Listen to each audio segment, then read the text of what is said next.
अस्सलाम वालेकुम। क्या है गाइस, ठीक हो? उम्मीद करता हूँ आप सब खैरियत से होंगे, फर्स्ट क्लास होंगे। तो जैसे कि आप मुझे जानते हैं, यामिन लोग मेरे चैनल पर जो भाई नहीं आया, चैनल को सब्सक्राइब कर ले, आई लाइक घंटी पे क्लिक कर दे ताकि हर नई वीडियो आने वाला अगर नोटिफिकेशन आप तक पहुँचता रहे।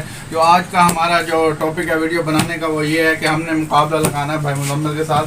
जो हमारा 1 मिनट का टाइम होगा, 1 मिनट के अंदर जिसने ज़्यादा गुब्बारे फुला लिए वो 500 मेरे, 500 मुजम्मिल भाई का है, ठीक है ना। तो जो जीत गया वो 500 ले जाएगा, ठीक है जी। आप जुड़े रहें वीडियो के साथ, वीडियो मुकम्मल देखें, वीडियो को स्किप ना करें और मैं आपको दिखाता हूँ पूरी वीडियो। तो आप देख सकते हैं, अब टाइम होने वाला स्टार्ट। अब पूरा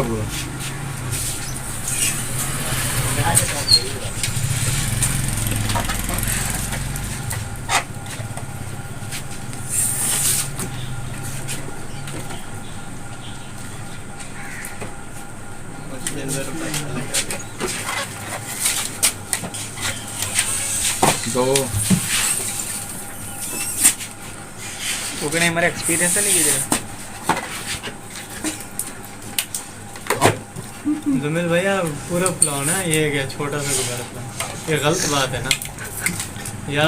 पूरे नहीं, ये गलत है भैया। कितने हो गए?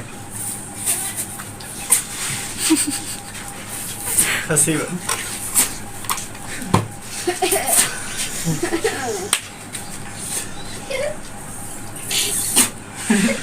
गया टाइम, ये अब पूरा हो गया। 2 मिनट कैसे पूरा? 1 मिनट, 1 मिनट के लिए आप अब गुब्बारे गिने कितने आपने। तो गाइस आप देख सकते हैं भाई तो हार चुका है। आपने वीडियो में देख लिया होगा कि भाई के साथ क्या इतने जो भी फुलाया है ना बिल्कुल छोटे छोटे थे। तो मैं आपको क्या दिखाऊं, ये इसका फुला हुआ सेहत के हिसाब से तो ये मैंने फुलाए हैं। तो फिर भी ये नहीं, इसने ये साइज फुलाया, फिर भी ये हार चुका है। अब जो मैं 500 रुपये जीत चुका हूँ। तो कैसी लगी हमारी वीडियो? अगर हमारी वीडियो अच्छी लगी तो कमेंट्स में लाजमी बताना, लाइक शेयर और लाजमी करना। चलो जी, मिलते हैं नेक्स्ट वीडियो में इंशाल्लाह। अल्लाह हाफ़िज़।